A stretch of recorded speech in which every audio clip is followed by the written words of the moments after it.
Hello everyone. Online विद्याधन classes में आपका स्वागत है।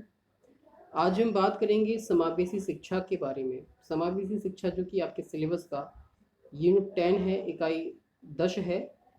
ये वीडियो संपूर्ण समावेशी शिक्षा के पाठ्यक्रम को पूर्ण करता है। इस एक ही वीडियो में हम पूरे समावेशी शिक्षा के जो भी इम्पोर्टेंट टॉपिक्स हैं उन सभी को कवर करेंगे और क्रमवार उनके बारे में अध्ययन करेंगे और जानेंगे कि यहाँ से जो प्रत्येक प्रत्यय है उसको किस तरीके से कवर कर सकते हैं, किस तरीके से समझ सकते हैं और साथ ही साथ एनटीए यूजीसी नेट में किस तरीके से इससे प्रश्न पूछे जाते हैं।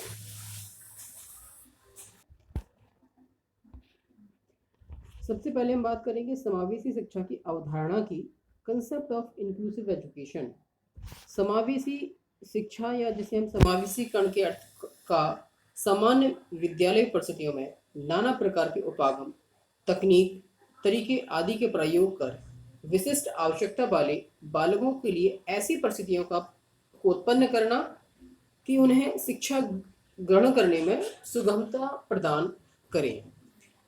विशिष्ट आवश्यकता वाले बालक का मतलब होता है जिनको किसी न किसी प्रकार के विशिष्ट लक्षण पाए जाते हैं, चाहे वो जो है बौद्धिक रूप से संपन्न हो या अधिगम असमर्थ हो या फिर किसी शारीरिक या मानसिक रूप से अपंग हो, उनमें या फिर कोई कमी पाई जाती है। वे सभी प्रकार के बालक विशिष्ट बालक की श्रेणी में आते हैं। विद्यालयी परिस्थितियों में हमें ऐसे बालकों की शिक्षा की व्यवस्था इस तरीके से करना चाहिए जिससे कि सामान्य और विशिष्ट बालक एक साथ एक छत के नीचे अध्ययन कर सके और वह जो है ऐसे परिवेश में अपने आप को सामंजस्य स्थापित कर सके। ऐसा परिवेश का निर्माण हमें करना पड़ता है। यही हमारे लिए समावेशीकरण या समावेशी शिक्षा का प्रत्यय को व्यक्त करता है। यूनेस्को के अनुसार समावेशी शिक्षा का तात्पर्य उस शिक्षा से है जो यह विश्वास करती है कि सभी बालक सीख सकते हैं। प्रत्येक बालक में अपनी कुछ विशेष आवश्यकताएं होती हैं, चाहे बालक सामान्य हो, विशिष्ट हो, अति विशिष्ट हो। हर बालक के अंदर कुछ ना कुछ विशेष गुण होते हैं, कुछ विशेषताएं होती हैं। उन्हीं विशेषताओं के आधार पर हम उसको आगे बढ़ा सकते हैं, बशर्ते हमारे अंदर ये बात आ जाए कि हम जो है जो क्लास में हमारी क्लास में जो बालक ने प्रवेश लिया है वो हमारे लिए वह मूल धरोहर है समाज की, चाहे किसी भी तरीके से वो विशिष्ट क्यों ना हो। उसकी आवश्यकताओं को ध्यान में रखते हुए हमें अध्यापन कार्य करना चाहिए और उसकी अध्ययन की व्यवस्था करनी चाहिए। इसका उद्देश्य सीखने की कठिनाई की पहचान और उसके प्रभाव को कम करना है। बालक को अध्ययन के दौरान, जो विशिष्ट बालक है उनको अध्ययन के दौरान अगर किसी कठिनाई का अनुभव हो रहा है तो उसकी कठिनाई को पहचानना ये उसका एक मुख्य कार्य है। दूसरा है उस कठिनाई को दूर करना। ये दोनों ही कार्य समावेशी शिक्षा के महत्वपूर्ण उद्देश्यों को में जो है गिने जाते हैं। इसके बाद बात आती है अभिवृत्ति, व्यवहार, शिक्षण विधि, पाठ्यक्रम, वातावरण परिवर्तित करने की वकालत करता है। कौन करता है? समावेशी शिक्षा करती है, समावेशीकरण करता है कि जो भी हमारी ये जो एस्पेक्ट्स हैं बालक के अध्ययन में जो मदद करते हैं वो जो है इस तरीके से हों कि वातावरण के अनुरूप वह जो है अपना अध्ययन अध्यापन हो सके। इसका अर्थ औपचारिक शिक्षा से भी है। यह घर, समुदाय एवं घर से बाहर शिक्षा के अन्य अवसरों पर भी बल देता है। शिक्षा प्राप्त करने के सिर्फ विद्यालय के परिवेश में ही शिक्षा प्राप्त नहीं होती। विद्यालय परिवेश के अलावा घर है, परिवार है, घर परिवार के अलावा जो सोसाइटी है, उन सभी जगह में समावेशीकरण को ध्यान में रखकर ही अध्ययन अध्यापन करना होता है। इसका मतलब ये नहीं, अध्ययन अध्यापन का मतलब ये नहीं कि अगर वो सोसाइटी में खड़ा हुआ तो वहाँ पर भी अध्यापन करना शुरू कर दिया जाएगा। नहीं, समाज में जिस तबके में वह रह रहा है, जिस सोसाइटी में वह रह रहा है, वहाँ के लोगों को इस तरीके से उपरोक्त बातों का ध्यान रखना होगा जिससे कि जो विशिष्ट बालक है उसे उसके अंदर हीन भावना ना आए।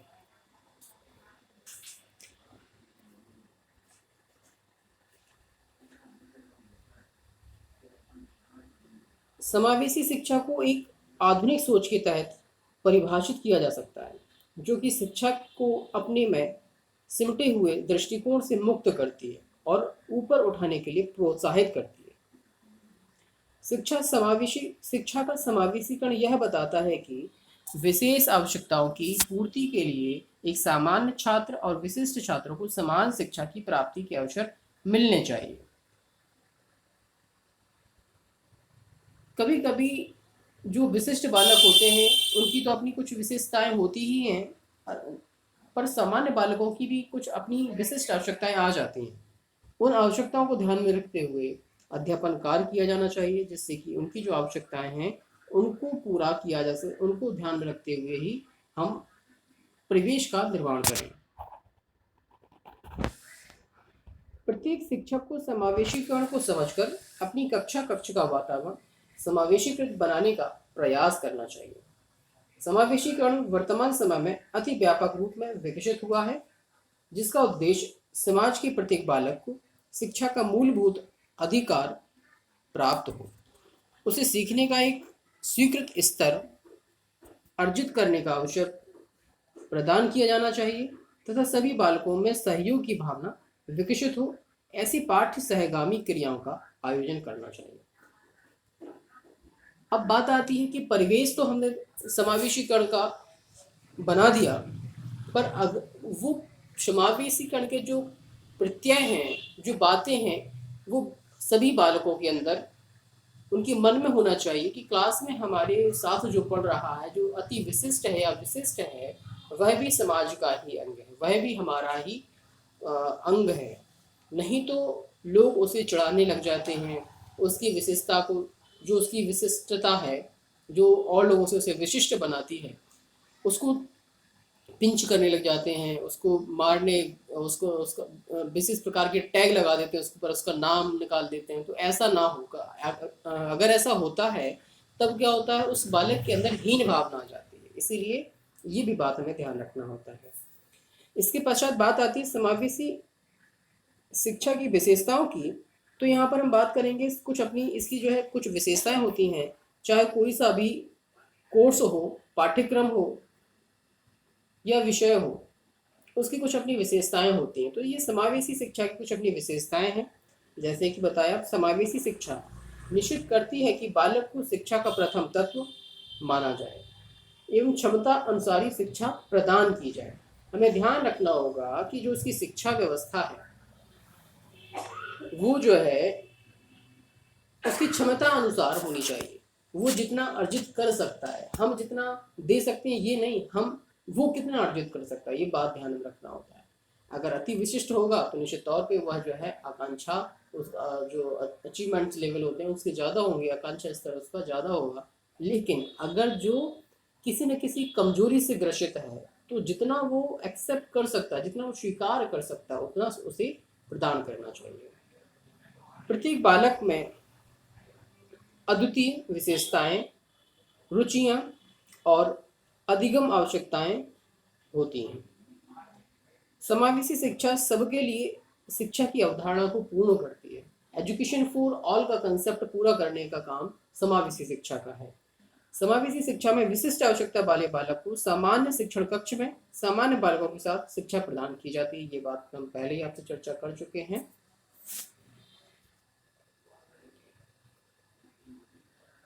समावेशी शिक्षा में सामान्य बालक और विशिष्ट बालक दोनों एक साथ समान व्यवहार किया जाता है, क्योंकि अगर हमारा जो व्यवहार थोड़ा सा अलग होगा तो उसे जो है एक सहानुभूतिपूर्ण दृष्टि से देखा जाएगा। उसे इस तरीके से निकृष्ट भाव से नहीं देखना चाहिए, उसे इस तरीके से देखना चाहिए जैसे कि सामान्य बालकों को देखा जाता है।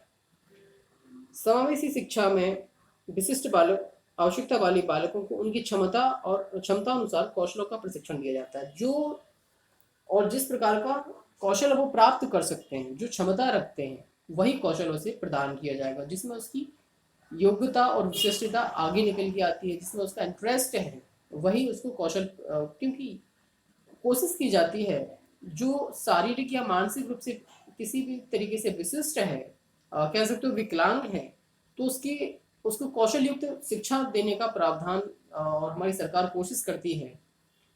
जितनी भी एजेंसियां हैं एजुकेशन से रिलेटेड, वो सभी कोशिश करती हैं कि उसको जो किसी न किसी उद्योग धंधों से संबंधित या फिर ऐसा कौशल उसको जो है दिया जाए जिससे कि वह अपना आगे चल के जीवन यापन कर सके। समावेशी शिक्षा समानता के सिद्धांत का पालन करती है, क्योंकि क्लास में सभी समान एजुकेशन फॉर ऑल के कंसेप्ट को पूरा करती है।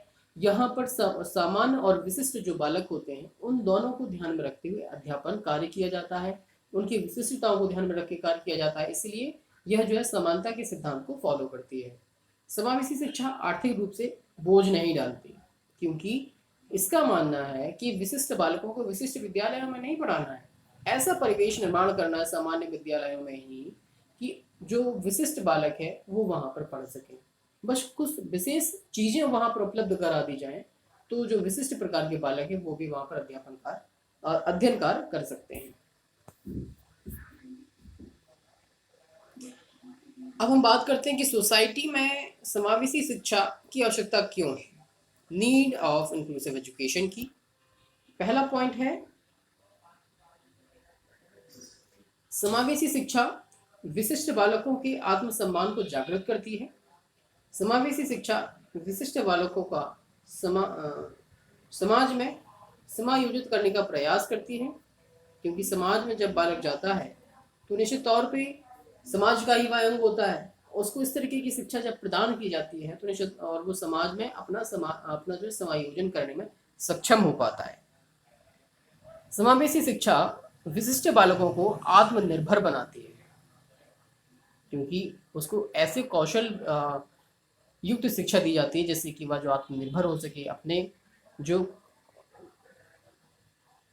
दैनिक उसकी जो आवश्यकताएं हैं वो पूरी कर सके, कुछ धन अर्जित करके अपने खुद खर्चे पूरे कर सके। इस तरीके का उसको जो है कौशल युक्त शिक्षा प्रदान की जाती है जिससे कि वह आगे चल के आत्मनिर्भर हो, किसी के ऊपर से निर्भर ना रहना पड़े। इसके बाद हम बात करते हैं समावेशी शिक्षा सामान्य बालक और विशिष्ट बालकों के मध्य अंतर को समाप्त करने का प्रयास करती है। समावेशी शिक्षा विशिष्ट बालकों में उनकी निर्योग्यता के कारण आयहीन भावना को समाप्त करती है। नेक्स्ट है समावेशी शिक्षा संवैधानिक मूल्यों का पालन करती है। जो संवैधानिक मूल्य बनाए गए हैं, समानता का सिद्धांत है, जो हमारे संविधान हमें मूल्य प्रदान करते हैं, उन सभी मूल्यों को पालन करने का काम समावेशी शिक्षा का है, क्योंकि यहाँ पर किसी भी प्रकार का भेदभाव नहीं होता है। सामान्य और विशिष्ट बालक एक साथ एक कक्ष में एक ही छत के नीचे एक ही शिक्षक से बस उनकी आवश्यकताओं को ध्यान में रखते हुए उनकी अध्ययन अध्यापन की व्यवस्था की जाती है। नेक्स्ट है समावेशी शिक्षा में एकीकरण संभव हो पाता है, सामान्य मानसिक विकास संभव हो पाता है। समावेशी शिक्षा निरोगी बालकों को समाज में सामान्य रूप से जीवन यापन करने में सहायता प्रदान करती है। इसके बाद हम बात करते हैं समावेशी शिक्षा के उद्देश्यों की, ऑब्जेक्टिव्स ऑफ इंक्लूसिव एजुकेशन की। तो यहाँ पर सबसे पहले बात आती है निर्योग्य बालक की पहचान करना। जो समावेशी शिक्षा का मुख्य उद्देश्य है, जो बालक निर्योग्य है, कोई ना कोई किसी भी तरीके की उनके अंदर अगर कोई निर्योग्यता है तो उसकी पहचान करना, क्योंकि जब हम तक पहचान नहीं करेंगे तब तक उसका हम निवारण भी नहीं कर पाएंगे। नेक्स्ट है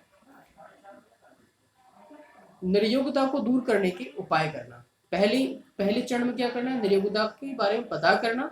दूसरे चरण में आता है कि निर्योग्यता की जो आपने पहचान की है उसके अकॉर्डिंग उसे दूर करने के उपाय सोचना। नेक्स्ट है निरयोग्य बालकों की शिक्षा व्यवस्था सामान्य विद्यालयों में करवाने हेतु शिक्षकों को विशेष प्रशिक्षण देना।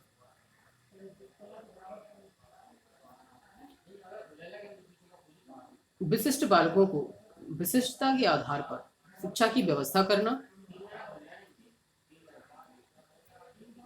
विशिष्ट बालकों को समाज का अभिन्न अंग मानकर एजुकेशन फॉर ऑल के कंसेप्ट को पूर्ण करना, क्योंकि एजुकेशन फॉर ऑल का कंसेप्ट जो है वो सामान्य और विशिष्ट दोनों प्रकार के बालकों के लिए जो है शिक्षा की व्यवस्था करना और उनको कौशल युक्त शिक्षा प्रदान करने का मुख्य उद्देश्य है। जो विशिष्ट हैं, किसी भी तरीके की उनके अंदर निर्योग्यता है तो उस निर्योग्यता को ध्यान में रखते हुए उस किस कौशल में उनका इंटरेस्ट है उसको ध्यान में रखते हुए उसके अध्यापन की व्यवस्था करना, उसके प्रशिक्षण की व्यवस्था करना समावेशीकरण का मुख्य उद्देश्य है, समावेशी शिक्षा का मुख्य उद्देश्य है।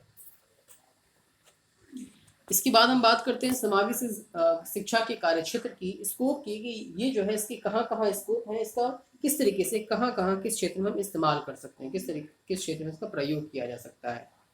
समावेशी शिक्षा शारीरिक रूप से बाधित बालक, जो किसी भी तरीके से विकलांग बालक है, निर्योग बालक है, को निम्न प्रकार की शिक्षण सुविधाएं उपलब्ध कराती है। पहला, अस्थि बाधित बालक होते हैं, श्रवण बाधित बालक है, दृष्टि बाधित बालक, मानसिक मंदित बालक, बहुल विकलांगता से ग्रसित बालक, अधिगम असमर्थ बालक, बाधित बालक, ये जो है बहुत प्रकार के नियोग्यताएं होती हैं, बहुत प्रकार के जो है कह सकते हो कि विशिष्ट बालक जो होते हैं उनके मैक्सिमम कम से कम 17 तो टाइप मैंने अपनी बुक में ही लिखे हैं। इसके अलावा बहुत सारे प्रकार हैं जिनकी चर्चा समय समय पे सिलेबस के अकॉर्डिंग होती है। हम यहाँ पर सामान्य रूप से 17 टाइप्स आपको बताएंगे और 10-12 टाइप्स के बारे में आपको हम जो है यहाँ पर चर्चा करेंगे इस सिलेबस में। 17 टाइप तो मैंने खुद ही अपनी बुक में लिखे हैं, जो मेरी बीएड और एमएड के लिए पाठ्यक्रम के लिए समावेशी शिक्षा बुक चलती हैं। इन सभी क्षेत्रों में समावेशी शिक्षा का स्कोप है। अब हम बात करते हैं समावेशी शिक्षा के सिद्धांतों की, प्रिंसिपल्स ऑफ इंक्लूसिव एजुकेशन की। प्रत्येक बालक का अधिकार, एवरी चाइल्ड्स राइट, क्या है? शिक्षा को प्राप्त करना, व्यक्तिगत विभिन्नता पर आधारित होती है, सहज सजीव सौहार्दपूर्ण होती है, विशिष्ट कार्य प्रणाली होती है इसकी, अध्यापक और अभिभावक की विशेष भूमिका होती है, कोई भी निरस्त नहीं होता है। क्यों नहीं होता है? क्योंकि यहाँ पर सभी प्रकार के बालकों को उनकी क्षमता के अनुसार अध्यापन कार्य करना है। हमें ये ध्यान नहीं देना कि हम उसको क्या अध्यापन कार्य कर रहे हैं और हम क्या उसे सिखाना चाहते हैं, बल्कि वो क्या सीखना चाहता है, क्या योग्यता रखता है, इस बात को ध्यान में रखते हुए अध्यापन कार्य करना है।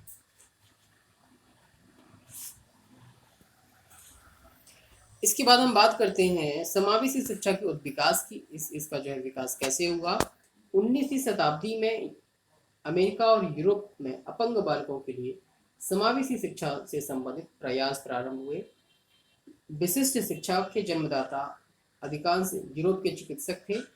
समावेशी शिक्षा में अपना योगदान देने वाले प्रसिद्ध कुछ अपने कह सकते हो कि चिकित्सक भी थे, शिक्षक भी थे और विशेषज्ञ भी थे। उनमें से सबसे पहले नाम आता है आपके इटार्ड महोदय का, ई सेगविन का, सिगमंड फ्राइड का, अन्ना सुलिवन का, शैमुअल ब्रैडली होवे का। इसी तरीके से फिलिप पाइने हैं। ये जो है इस तरीके के जो कह सकते हो महान विभूति हैं, जिन्होंने विशेष लोग हैं जिन्होंने जो है समावेशी शिक्षा और विशिष्ट शिक्षा के क्षेत्र में अपना विशेष योगदान दिया है। आपने देखा होगा जो पूर्ण रूप से अंधे बालक होते हैं या बहुत ही कम जिनके अंदर दृष्टि होती है, उनको ब्रेल लिपि सिखाई जाती है। लुइस ब्रेल जिस लिपि के जन्मदाता थे, वो जन्म से अंधे नहीं थे। एक एक्सीडेंट के बाद उनकी आंखों की रोशनी चली गई। तब उन्हें लगा कि इस अवस्था में जब जो बालक जन्म लेता है, जो पहले से ही अंधा हो या किसी एक्सीडेंट के बाद अंधा हो गया, तो उसका जीवन कैसे यापन करता होगा। जब उन्होंने ये सारी बातें सोची तो आगे चल के उन्होंने एक लिपि का निर्माण किया, लिपि का आविष्कार किया, जिसे हम बाद में उन्हीं के नाम पर उसे ब्रेल लिपि कहा गया, जिसमें कुछ डॉट्स होते हैं। आपने देखा होगा, आप ट्रेन में जाते हैं, ट्रेन की आप सीट नंबर देखते हैं, उस सीट पे जाके बैठ जाते हैं, लेकिन आपने कभी गौर किया उसी सीट के पास एक छोटा सा स्टिकर टाइप लगा होता है, एल्यूमिनियम का, एक छोटी स्टिक की टाइप में लगी होती है, कुछ डॉट्स बने होते हैं। वो डॉट्स ब्रेल लिपि से ही संबंधित होते हैं। जो आंखों से वीक हैं, जिन्हें दिखाई नहीं देता, वो जो है डॉट्स को टच करते समझ जाते कि उनकी सीट का नंबर क्या है, उसी के सीट पे जाके बैठ जाते हैं। ये है एक विशेषता। आपने अभी तक उस पर गौर नहीं किया हो तो जब सफर करें तो गौर करिएगा, आपको मिलेगा। अमेरिका और यूरोप जैसे देशों में जब यहाँ पर जो है विशिष्ट शिक्षा का जन्म नहीं हुआ था, तो उस समय इन सभी लोगों को भोग की वस्तु माना जाता था। शारीरिक भोग उनसे किए जाते थे, उन्हें खेल की वस्तुएं माना जाता था और समाज के निकृष्ट लोगों में गिना जाता था। सुख भोग के लिए इनके अंगों से छेड़छाड़ की जाती थी। ये सारे काम होने के बाद कुछ ऐसे ही विशेषज्ञों ने कह सकते हैं प्रसिद्ध विद्वानों ने अपना योगदान दिया और उनके लिए समावेशी शिक्षा लेकर आए, जिससे कि वह भी समाज में रहकर उनका भी जो है एक कह सकते हो कि उस दिशा में चल सके जहाँ पर जहाँ पर जो है जिसके लिए वो आए थे, कह सकते हो सीधा सीधा। क्योंकि ऐसा नहीं है जो सामान्य है वही जो है मेन लाइन में चलेगा, मेन स्ट्रीम में सिर्फ वही चलेगा, ऐसा नहीं है। मुख्य धारा में लाने का काम जो विशिष्ट बालक थे वो समावेशी शिक्षा का मुख्य रूप से रहा है। मुख्य धारा में समावेशी शिक्षा विशिष्ट बालकों को लेकर आई और इन जो विद्वानों ने जो काम किए वो बहुत ही सराहनीय कार्य थे, क्योंकि ये जो है अगर काम ना करते विशिष्ट शिक्षा के लिए, जो कि आगे कालांतर में चल के समावेशी शिक्षा हुई। इसके बाद हम बात करते हैं भारत में समावेशी शिक्षा के लिए सबसे पहले कोठारी कमीशन ने 1964-66 के द्वारा इसमें प्रयास प्रारंभ किए गए थे। इंपॉर्टेंट प्रश्न इसी तरीके से बन जाते हैं। विशिष्ट शिक्षा, एकीकृत शिक्षा और समावेशी शिक्षा में डिफरेंस क्या है, इसके कुछ पॉइंट्स के माध्यम से हम समझ जाएंगे। विशिष्ट शिक्षा के बारे में, स्पेशल एजुकेशन के बारे में हम बात करते हैं तो यह विशिष्ट बालकों के लिए होती है। शिक्षक एक समूह तक ही अपना दायरा नियत कर पाता है। इसका पाठ्यक्रम और शिक्षण विधियां अलग प्रकार की होती हैं। इसमें बालक मुख्य धारा से हटकर ही रहता है। यह अधिक खर्चीली होती है। जिसके अंदर जो विशिष्टता है उस विशिष्टता के आधार पर विशिष्ट विद्यालयों में उसको प्रवेश दिला दिया जाता है। वहाँ का जो पाठ्यक्रम होता है वो अलग होता है, समाज से जो सामान्य बालकों से एकदम अलग होता है। वहाँ के शिक्षक अलग होते हैं, वहाँ का परिवेश अलग होता है, वहाँ का समाज से हटके उनको अलग शिक्षा दी जाती है। इससे इस तरीके से आप कह सकते हो समाज में रहने वाला, समाज में जन्म लेने वाला व्यक्ति भी समाज से अलग हो जाता है। और जब इन प्रत्येक प्रकार की आवश्यकता को ध्यान में रखते हुए विद्यालयों की और संस्थाओं की स्थापना की जाएगी तो निश्चित तौर पर वहाँ वह जो है खर्चीली भी हो जाएगी। इसके बाद हम बात करते हैं इंटीग्रेटेड एजुकेशन की, एकीकृत शिक्षा की। तो विशिष्ट शिक्षा की अपेक्षा यह कम खर्चीली होती है। सामान्य और विशिष्ट दोनों प्रकार के बालकों के लिए सामान्य विद्यालयों को चुना जाता है। शिक्षक ध्यान कक्षा में बटा हुआ रहता है, क्योंकि उसे इस तरीके का प्रशिक्षण अधिकतर नहीं दिया जाता कि वह जो है किस तरीके से उनका ध्यान रख सके, उनको ध्यान में रखते हुए पढ़ा सके। पाठ्यक्रम और जो शिक्षण विधियां हैं वो विषयगत होती हैं। सहभागिता पाई जाती है, परंतु समावेशी शिक्षा की अपेक्षा कम पाई जाती है। इसका पाठ्यक्रम जो समावेशी शिक्षा है, इंक्लूसिव एजुकेशन में, इसका पाठ्यक्रम शिक्षण विधियां बाल केंद्रित होती हैं। बहुत कम व्यय वाली शिक्षा होती है। बालकों के अधिकार को प्राप्त करने में सक्षम होती है। भाग लेने का समान अवसर होता है। जितने भी बालक वहाँ पर बैठे होते हैं, समान और असामान्य विशिष्ट, उन सबको किसी भी तरीके से इस तरीके की मानसिकता उनके अंदर पैदा नहीं होगी कि उनके साथ कोई भेदभाव या विशिष्ट तरीके से व्यवहार किया जा रहा है। कम प्रतिबंधित होता है। ये इन तीनों में डिफरेंस है। इसके बाद हम बात करते हैं कुछ जो है पॉलिसीज़ के बारे में, कुछ जो है नीतियों के बारे में। सबसे पहले हम बात करेंगे राष्ट्रीय शिक्षा नीति 1986 की, जिसमें विकलांगता के लिए क्या कहा गया। इसे मई 1986 में लागू किया गया, जो वर्तमान में भी कार्य कर रही है। भारत के संविधान के चौथे भाग में नीति निर्देशक तथ्यों में कहा गया कि अनिवार्य और निःशुल्क शिक्षा की व्यवस्था प्राथमिक स्तर पर की जाएगी। एजुकेशन फॉर ऑल के कंसेप्ट को पूरा करने के लिए बात लाई गई थी। जो 6 से 14 वर्ष तक के बालक हैं उन सबको निःशुल्क और अनिवार्य शिक्षा प्रदान की जाएगी। एनपी 1986 में निरयोग्य बालकों की शिक्षा के संबंध में कुछ सुझाव दिए गए थे, जो कि विशिष्ट बालकों के लिए उपयोगी माने गए। सबसे पहले बताया गया कि विकलांग जो बालक हैं,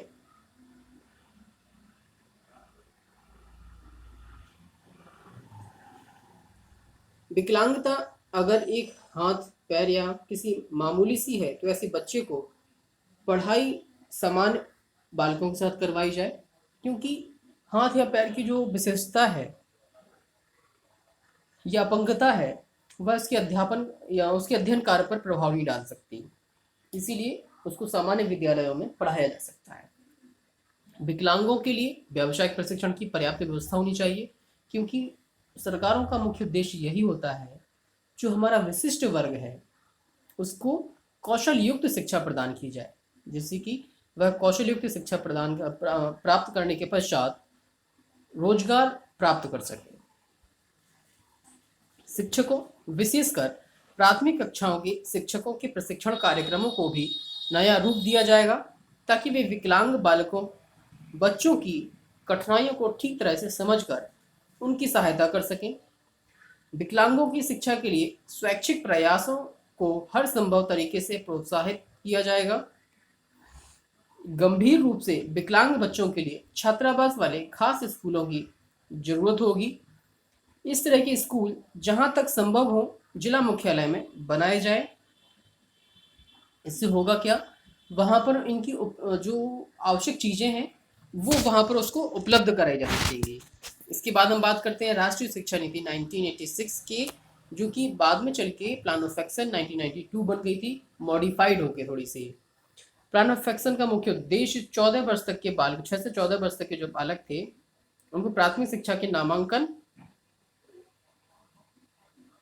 एवं प्रतिधारण होता था। पीओ में शैक्षिक रूप से पिछड़े बालकों की शिक्षा पर खास जोर दिया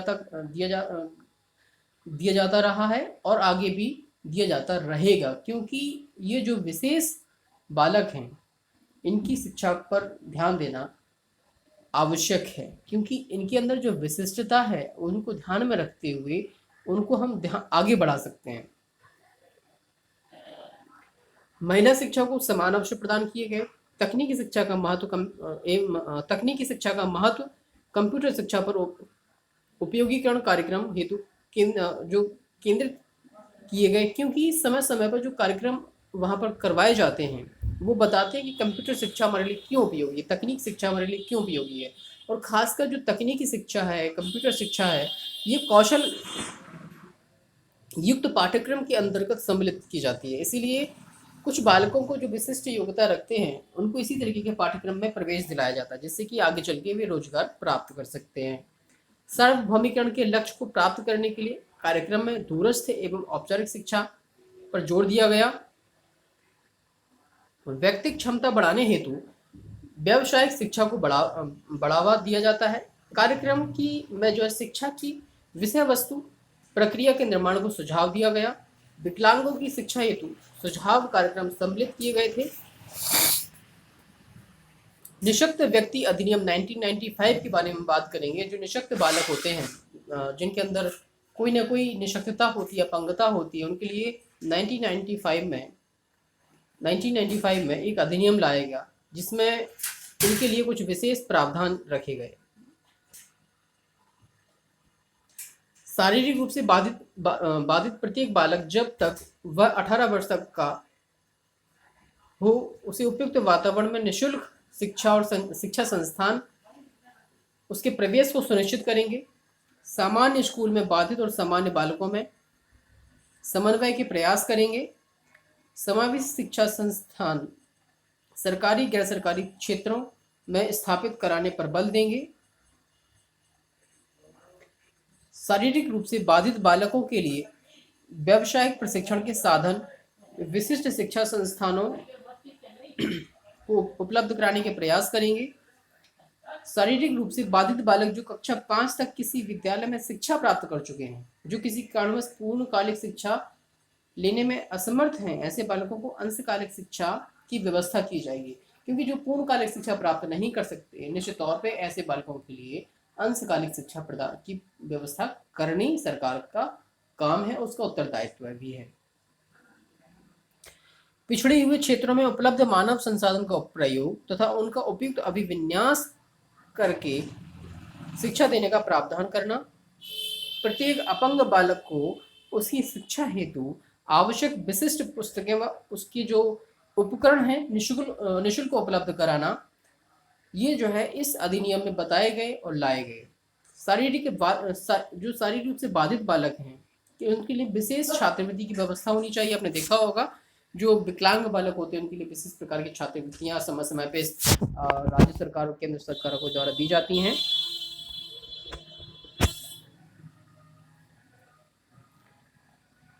व्यावसायिक प्रशिक्षण देने के लिए स्कूल, कॉलेज और अन्य संस्थानों में प्रवेश संबंधी बाधाओं को हटाना, अपंग बालकों के लिए पाठ्यक्रम में उपयुक्त परिवर्तन करना तथा उनका अनुकूलन करना आवश्यक है।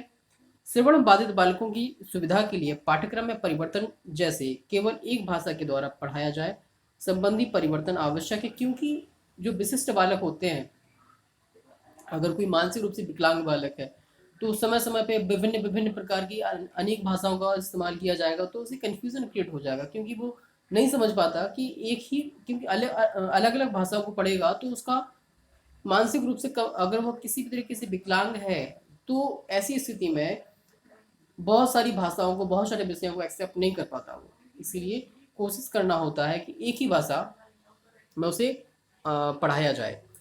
सभी शिक्षा संस्थानों या संस्थाएं अंधे बालकों और दृष्टिबाधित बालकों के लिए जो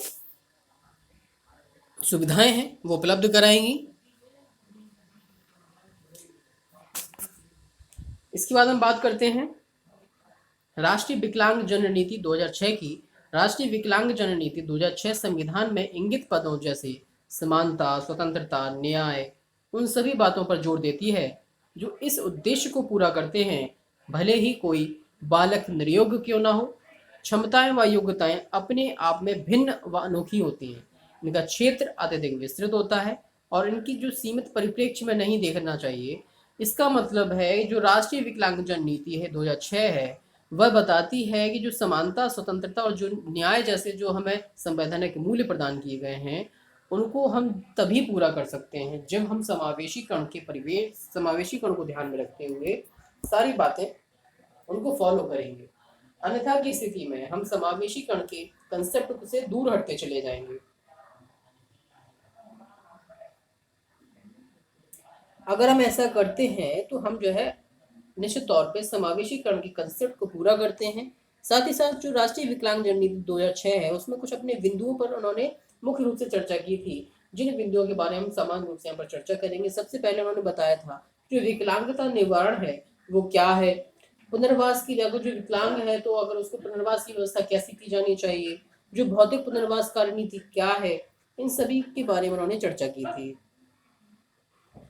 फिर बताया कि जो सहायक यंत्र है, सहायक यंत्र का मतलब होता है जैसे कि मान लीजिए कोई कान से उसे कम सुनाई देता है तो उसको ऐसे इक्विपमेंट उपलब्ध कराया जाए जिससे कि अगर उसकी जो समस्या किसी सहायक यंत्र के माध्यम से दूर हो सकती है तो सहायक यंत्र जो है उपलब्ध कराए जानी चाहिए। कोई पैर से विकलांग है तो उसको हम जो है बैसाखी लगा सकते हैं, या जो नकली पैर होते हैं वो लगा सकते हैं, ट्राईसाइकिल हम उपलब्ध करा सकते हैं।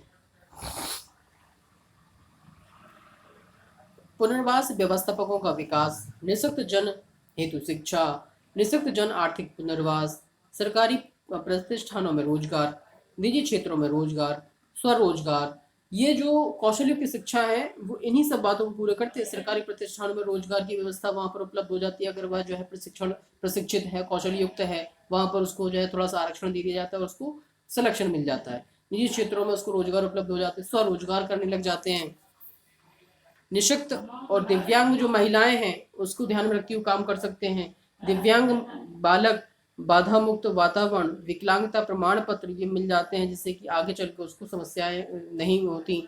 यात्रा करना चाहता है तो यात्रा भी कर पाता है और अपने अपने साथ जो एक कम से कम एक व्यक्ति सहायक रूप में लेकर भी जा सकता है।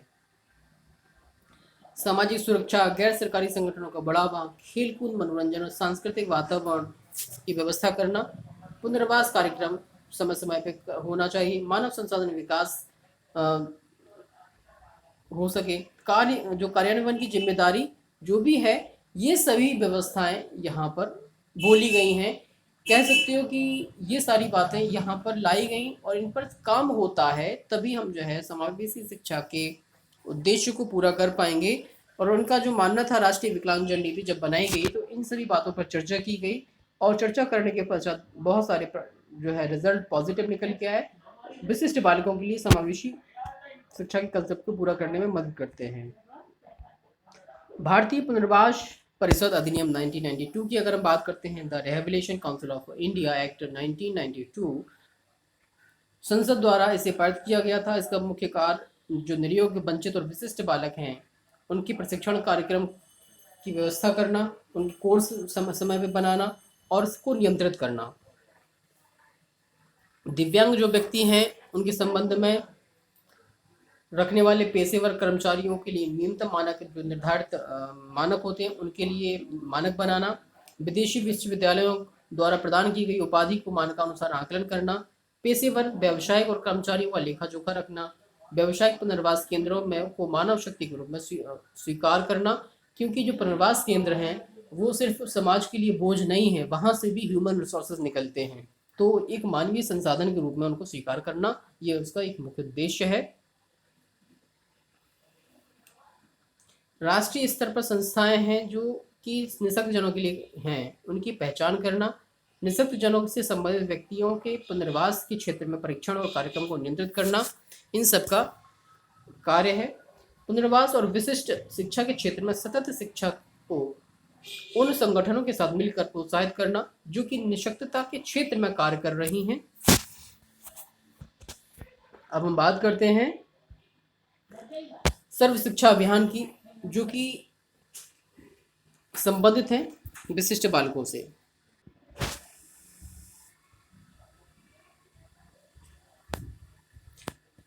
सर्व शिक्षा अभियान एसएससी भारत सरकार का सार्वभौमिक शिक्षा प्राप्ति हेतु अभियान है, जिसे वर्ष 2000 में क्रियान्वित किया गया था। एसएससी 2000 में लाया गया था और यहाँ पर सभी प्रकार के बालकों के लिए कुछ ना कुछ बातें कही गई और विशिष्ट बालकों के लिए भी जो बातें कही गई हैं वो यहाँ पर हम उसके बारे में चर्चा करेंगे। एसएससी 88वें संविधान संशोधन, जिसके अंतर्गत 6 से 14 वर्ष तक के जो बालक थे निःशुल्क और अनिवार्य शिक्षा की व्यवस्था की गई।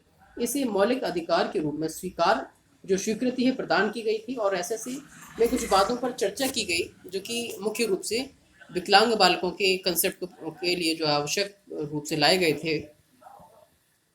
सबसे पहले अधिगम गुणवत्ता में सुधार होना चाहिए, प्रसाधन जो कक्ष हैं और पेयजल की विशेष सुविधा होनी चाहिए। जो पेयजल की जो सुविधा हो वहाँ पर जो विकलांग बालक होते हैं उनके लिए अलग से सुविधा होनी चाहिए, प्रसाधन के लिए उनके लिए अलग से व्यवस्था होनी चाहिए। नए विद्यालयों की जो है खोलें और जो वैकल्पिक विद्यालय हैं उनमें वैसी सुविधाएं प्रदान करना जो विशिष्ट बालकों के लिए जरूरी हैं वो होनी चाहिए।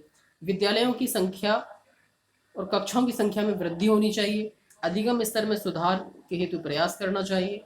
एसएससी में छात्राओं में केवल साथ शिक्षा ग्रहण करने का प्रयास ही सम्मिलित नहीं है, बल्कि 1986 की शिक्षा नीति के परिप्रेक्ष्य में शिक्षा को देखना और मुख्यतः महिलाओं की स्थिति को बुनियादी परिवर्तन करने का प्रयास करना भी है। इसका मतलब है यह जो है महिला शिक्षा को भी प्रोत्साहित करती है।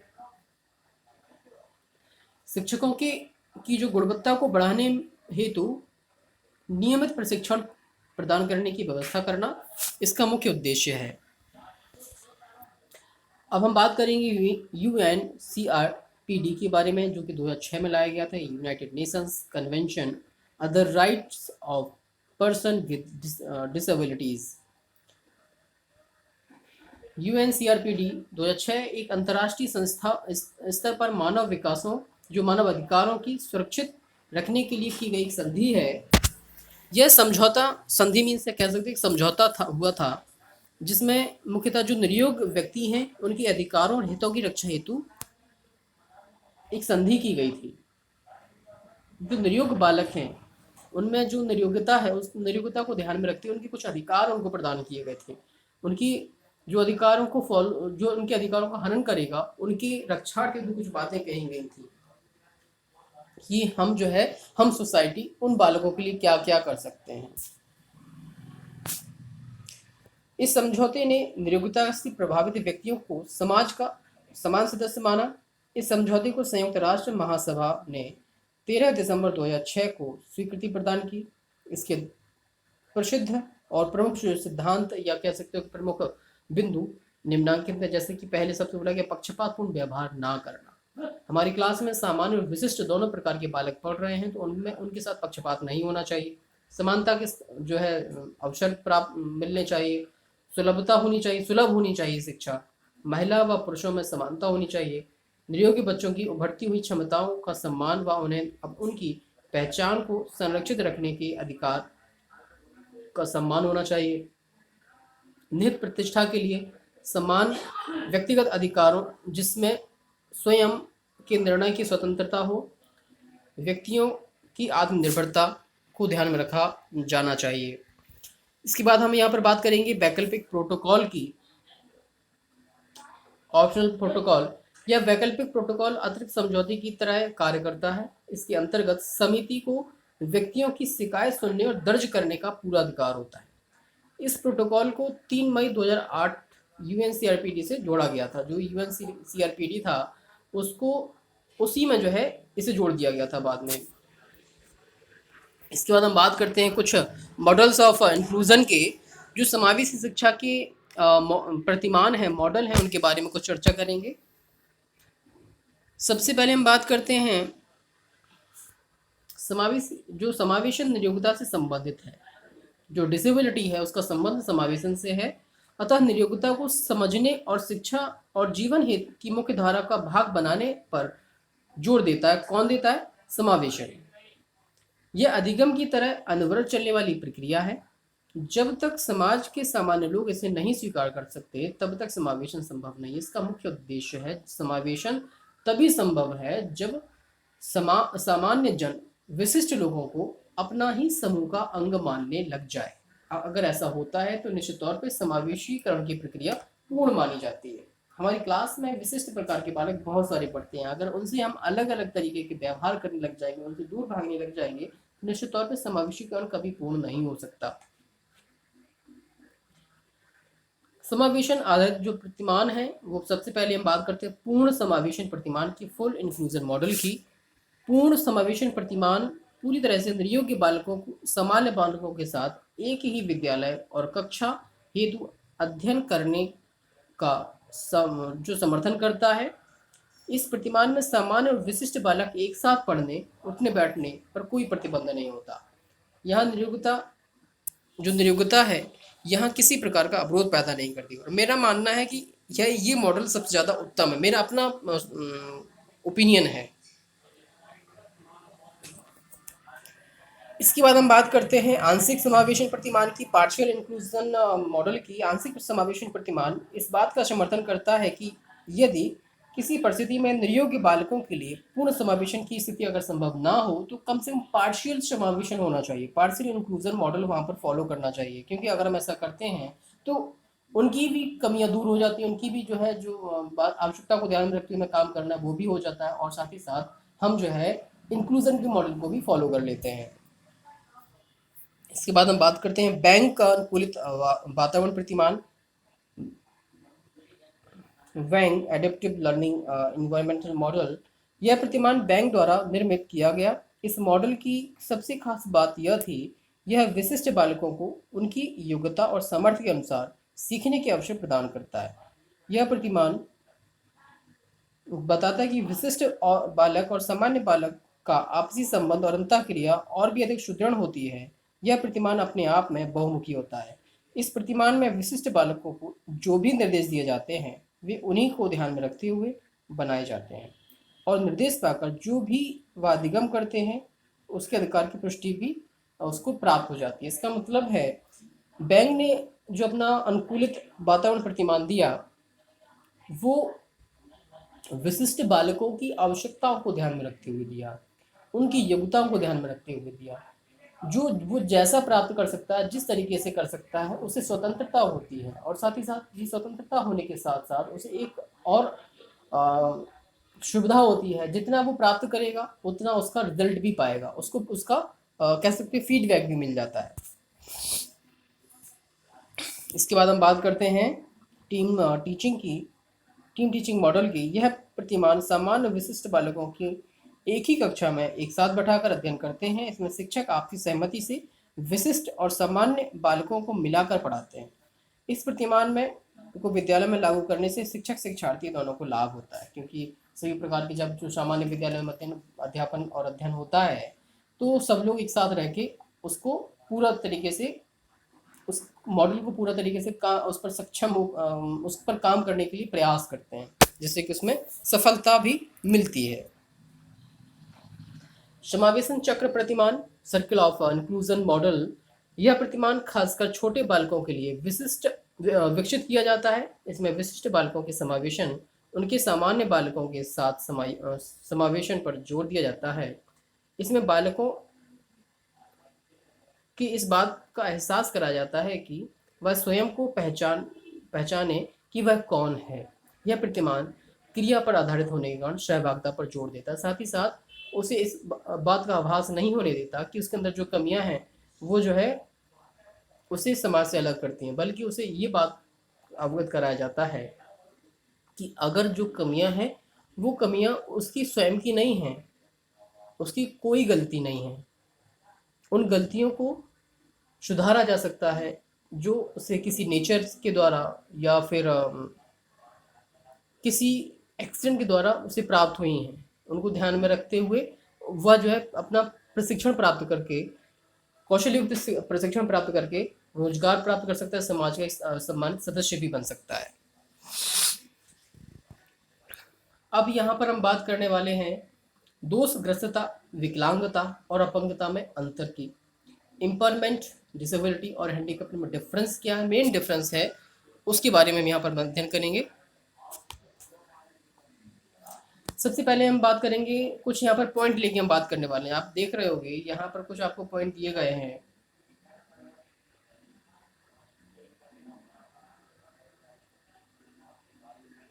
जैसे कि ये देखिए, इस तरीके से बना दिया गया इसको, है ना। एक कॉलम में उसके टाइप दिए गए हैं, दूसरे में 3 प्रकार के जो टाइप बताए गए हैं।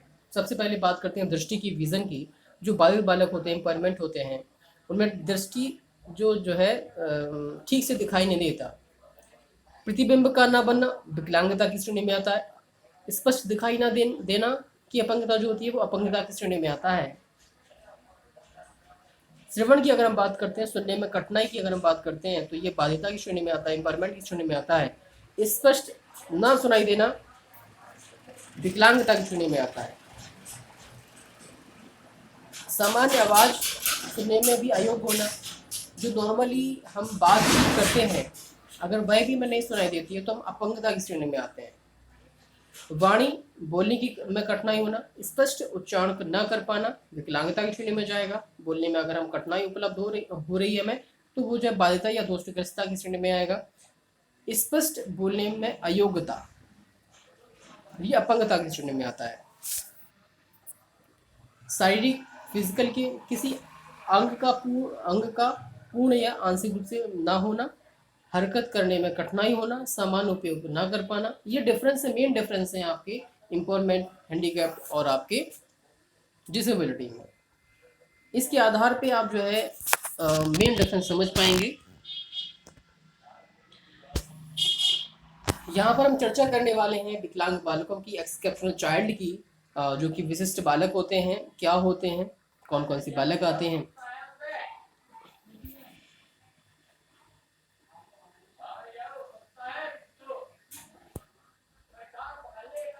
विशिष्ट बालकों से तात्पर्य ऐसे बालकों से है जो शारीरिक, मानसिक, सामाजिक आदि गुणों में सामान्य बालकों से भिन्नता रखते हैं। सामान्य कक्षा में अवलोकन करने पर हम पाते हैं कि कुछ बालक विशिष्ट प्रकार के व्यवहार प्रदर्शित करते हैं, और ये जो विशिष्ट प्रकार के व्यवहार होते हैं उन्हीं व्यवहारों के आधार पर हम उन बालकों को विशिष्ट बालक की श्रेणी में रखते हैं। अब ये जो विशिष्टता है कई प्रकार की हो सकती है, जैसे कि वो महत्वाकांक्षी हो सकता है, और दूसरा अपोजिट में निराशावादी भी हो सकता है, सृजनात्मक हो सकता है और निष्क्रिय भी हो सकता है, शैक्षिक रूप से समृद्ध भी हो सकता है और अधिगम निर्योग्य भी हो सकता है। ये विशिष्टताएं हैं। पॉजिटिव, एक है पॉजिटिव वे में, दूसरा है आपका नेगेटिव वे में। इन्हीं के आधार पर बालक विशिष्ट और अति विशिष्ट या सामान्य कहलाते हैं। विशिष्ट बालक वे हैं जो शारीरिक, मानसिक और संवेगात्मक सामाजिक विशेषताओं में किसी सामान्य बालक से उस सीमा तक विचलित होता है कि वह अपनी क्षमताओं के अधिकतम विकास हेतु सहायता, निर्देशन, विद्यालयी कार्यक्रमों में परिमार्जन तथा विशिष्ट शैक्षिक सेवाओं की आवश्यकता रखता है।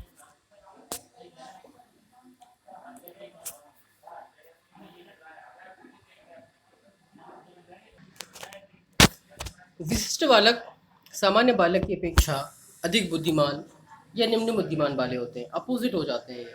कक्षा में पढ़ाए गए पाठ को तुरंत समझ लेते हैं या कई बार समझाने पर भी समझ में नहीं आता। इन्हें विशेष प्रकार की शिक्षा की आवश्यकता होती है। ये विद्यालय समाज में समन या समवयस्क समूह में या अन्य व्यक्तियों के साथ समायोजन नहीं कर पाते हैं। विशिष्ट बालकों का आकांक्षा स्तर उच्च होता है या निराशावादी होता है। ये शैक्षिक दृष्टि से तीव्र या पिछड़े होते हैं। अब हम बात करते हैं यहाँ पर विशिष्ट बालकों के प्रकारों की, तो इसके अनेक प्रकार होते हैं। सबसे पहले हम उन 4 प्रकारों के बारे में बात करेंगे, जिसके बाद हम उनकी सब टाइप के बारे में बात करेंगे। सबसे पहले आता है आपका शारीरिक रूप से भिन्न बालक, दूसरा मानसिक रूप से भिन्न बालक, तीसरा आपके शैक्षिक रूप से भिन्न बालक, चौथा मनोसामाजिक रूप से भिन्न बालक। अब हम बात करेंगे शारीरिक रूप से भिन्न बालकों की, जिसमें आपके 6 प्रकार के बालक आते हैं। सबसे पहले अस्थि विकलांग बालक, orthopedically handicap, visually impaired, hearing impaired, speech handicap, view of physical health, शारीरिक स्वास्थ्य की दृष्टि से भिन्न बालक, बहुल विकलांगता, मल्टीपल हैंडीकैप चाइल्ड। ये जो 6 प्रकार हैं वे शारीरिक रूप से भिन्न बालकों की श्रेणी में आते हैं। इसके बाद हम बात करते हैं मानसिक रूप से भिन्न बालकों की, जिसमें प्रतिभाशाली बालक, गिफ्टेड चाइल्ड, दूसरा सृजनात्मक बालक, क्रिएटिव चाइल्ड, तीसरा मंदबुद्धि बालक, मेंटली रिटार्डेड चाइल्ड। शैक्षिक रूप से भिन्न बालक, शैक्षिक रूप से समृद्ध बालक आते हैं इसमें, शैक्षिक रूप से पिछड़े बालक और अधिगम नियोग्य बालक, educationally bright child, educationally backward child and learning disabled child. ये शैक्षिक रूप से भिन्न बालकों की श्रेणी में आते हैं। इसके बाद हम चौथा जो प्रकार है मनोसामाजिक रूप से भिन्न बालक, जिसमें इसमें जो है 5 प्रकार के बालक आते हैं। पहला संवेगात्मक रूप से परेशान बालक, इमोशनली डिस्टर्ब्ड चाइल्ड, समस्यात्मक बालक, प्रॉब्लमेटिक चाइल्ड, वंचित बालक, बाल अपराधी, माता पिता और परिवार द्वारा तिरस्कृत बालक। ये जो है 5 प्रकार के जो बालक होते हैं वे मनोसामाजिक श्रेणी में आते हैं। इसमें से कुछ सामान्य प्रकारों की यहाँ पर चर्चा की गई है, जो कि सिंपल है, आपको समझ में आ जाएगा। यहाँ पर जिसमें आप देखेंगे अस्थि विकलांग बालकों को आपको जो है यहाँ पर उसके बारे में बताया गया है, और कुछ कह सकते हो कि उनके कारण, उनके शैक्षिक प्रावधान बताए गए हैं। लगभग यहाँ पर हमने 10 प्रकार के बालकों की चर्चा की है। सिंपल है, समझ में आ जाएगा, क्योंकि ये आपको रीड करना है, एक बार रीड करने में चीज़ें समझ में आ जाएंगी, कोई बहुत ज़्यादा टफ नहीं है। और ये बात आप निश्चित तौर पे आप पढ़ चुके होंगे, आपने अगर स्पेशल एजुकेशन को पढ़ा होगा, यहाँ तक कि साइकोलॉजी की यहाँ पर जो है आपने पढ़ा होगा, तो वहाँ पर भी विशिष्ट बालकों के बारे में बताया गया, तो वहाँ पर भी आपने इसको पढ़ा होगा।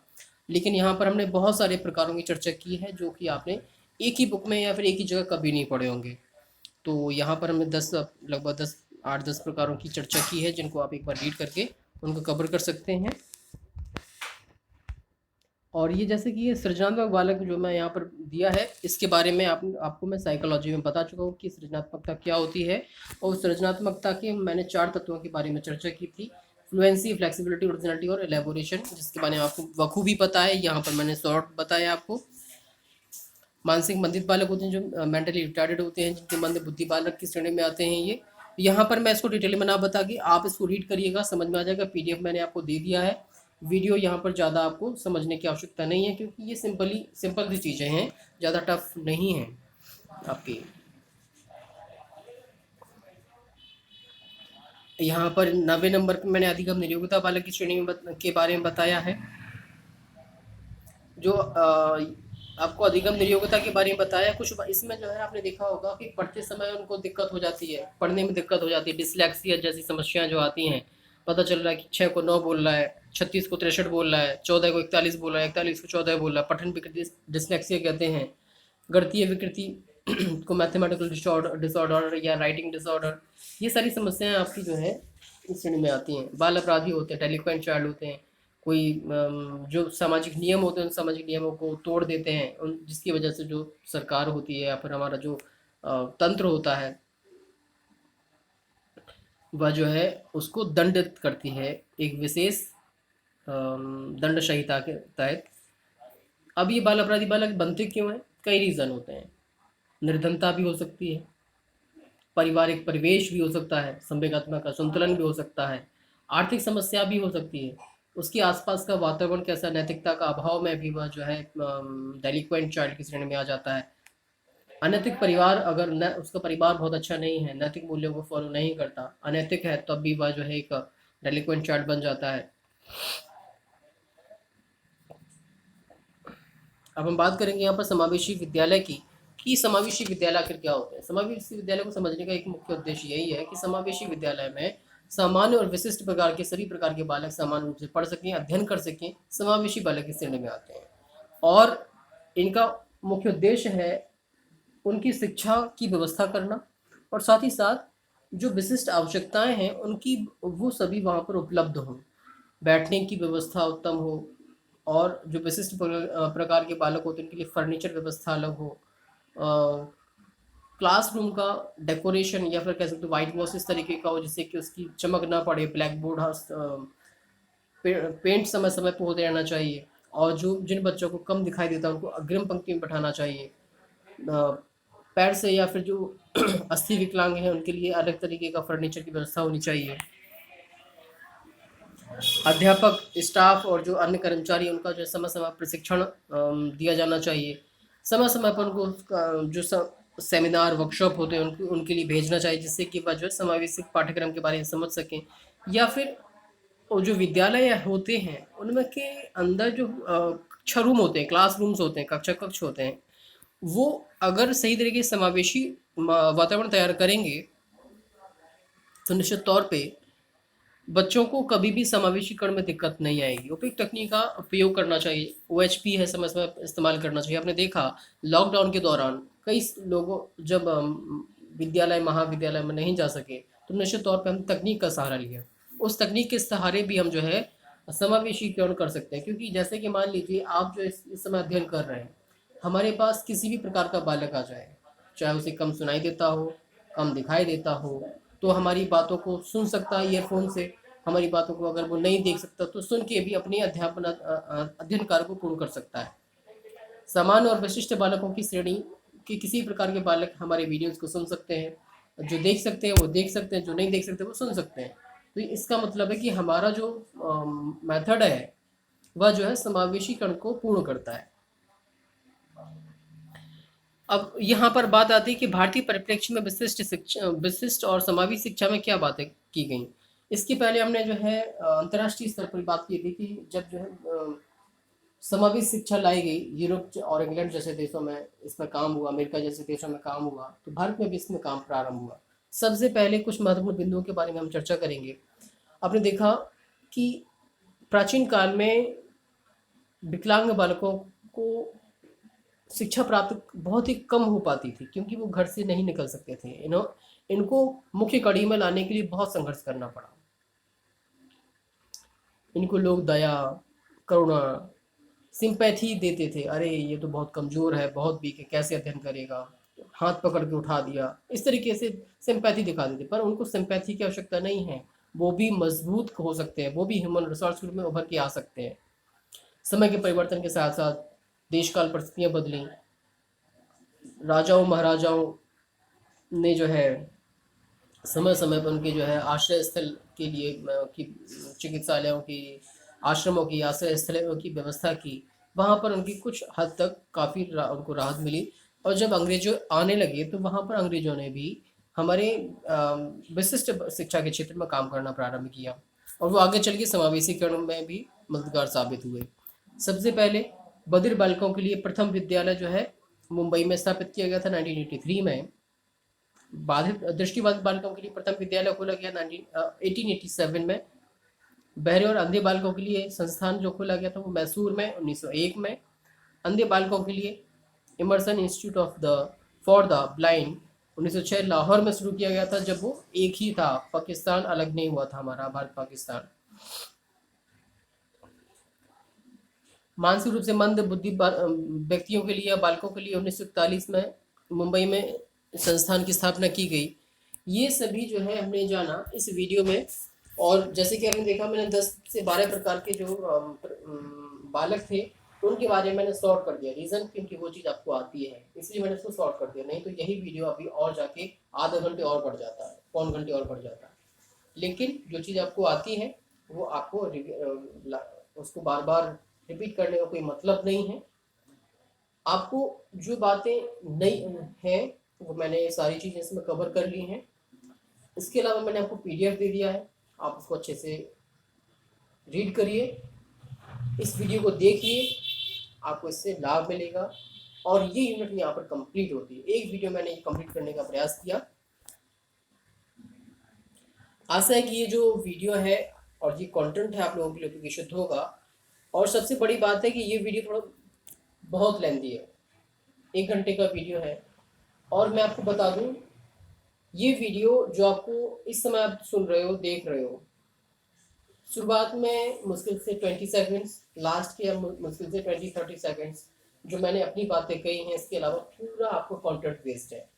यही लेक्चर 3 घंटे का भी हो सकता था, और अगर मैं उन 10 टॉपिक को भी ऐड कर लेता तो यही लेक्चर 4 घंटे का हो जाता। लेकिन फालतू की बातें करना अलग बात है, कंटेंट बेस्ड बात करना अलग बात है। यहाँ पर आपने देखा होगा जो भी मैं आपको वीडियोस देता हूँ वो कंटेंट बेस्ड होते हैं, इसीलिए आप उस पर फोकस करें, समझें और अच्छे से वीडियो को देखें, और निश्चित तौर पे आपको यहाँ से मदद मिलेगी। आशा है कि ये वीडियो आप लोगों के लिए शुद्ध होगा। मिलते हैं नए वीडियो में, तब तक के लिए नमस्कार।